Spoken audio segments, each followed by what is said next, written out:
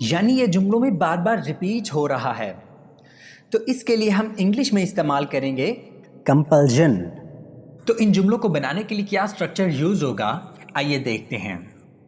It plus helping verb plus possessive adjective یعنی my, his, him وغیرہ plus compulsion plus to plus V1 یعنی first form of verb plus other words.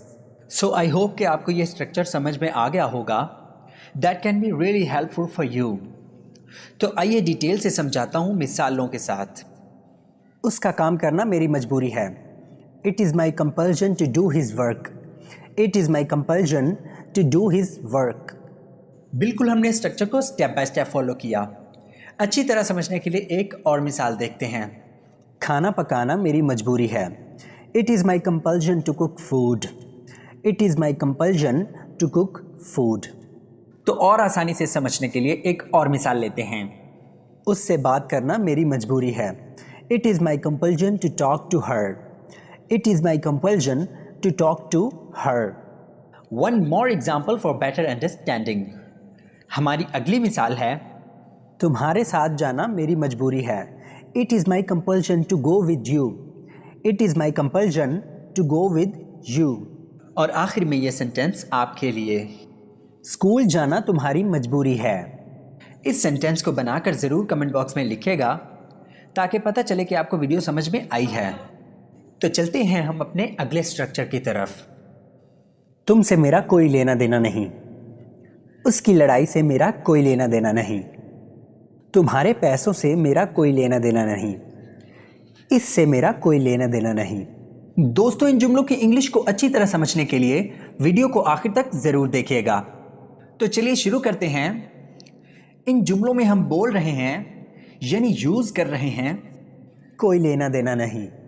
یعنی یہ جملوں میں بار بار repeat ہو رہا ہے. تو اس کے لیے ہم انگلش میں استعمال کریں گے nothing to do with. ان جملوں کو بنانے کے لیے کیا اسٹرکچر یوز ہوگا آئیے کمپلیٹ اسٹرکچر دیکھتے ہیں.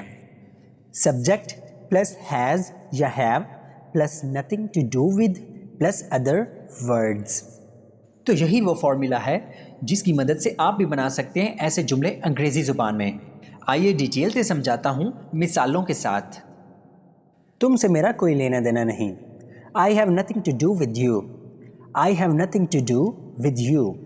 تو اچھی طرح سمجھنے کے لیے ایک اور مثال دیکھتے ہیں. اس کی لڑائی سے میرا کوئی لینا دینا نہیں ہے. I have nothing to do with his fight. I have nothing to do with his fight. One more example for better understanding. ہماری اگلی مثال ہے تمہارے پیسوں سے میرا کوئی لینا دینا نہیں. I have nothing to do with your money. I have nothing to do with your money. تو چلتے ہیں ہم اپنی اگلی مثال کی طرف. The next sentence is اس سے میرا کوئی لینا دینا نہیں. I have nothing to do with this. I have nothing to do with this. So this sentence is for you to translate. اس معاملے سے میرا کوئی لینا دینا نہیں ہے. اس سینٹینس کو بنا کر ضرور کمنٹ باکس میں لکھے گا. دوستو چینل کو اپنے پیاروں کے ساتھ ضرور شیئر کیجیے گا تاکہ چینل کی بھی گروتھ ہو جائے اور آپ کے ساتھ آپ کے دوستوں کا بھی فائدہ ہو جائے. So thank you every one. Thank you so much for watching this video.